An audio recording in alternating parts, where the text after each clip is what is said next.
all of this movement, the alternative, what was called grunge, all of this. We went from hair bands, guys kicking in leather pants, to one day, all of these artists were talking about how depressed they were, how much pain they've been through, how they felt estranged from their father, how they had no father, how they were beaten.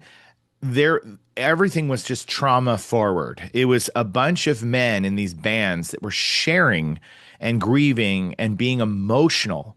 So when you're a boy and you're like, I feel all these things, I feel all this stuff too, you felt a huge sense of validation.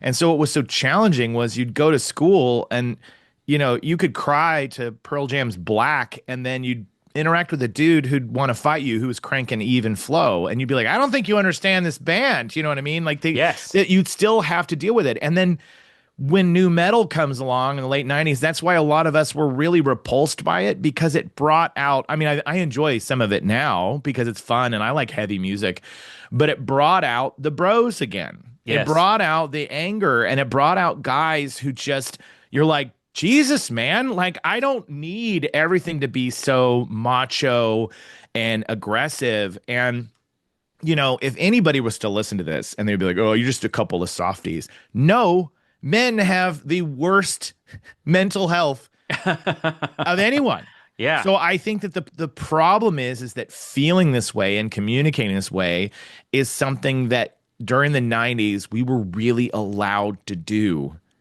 with bands, with artists like Jeff Buckley and so many more.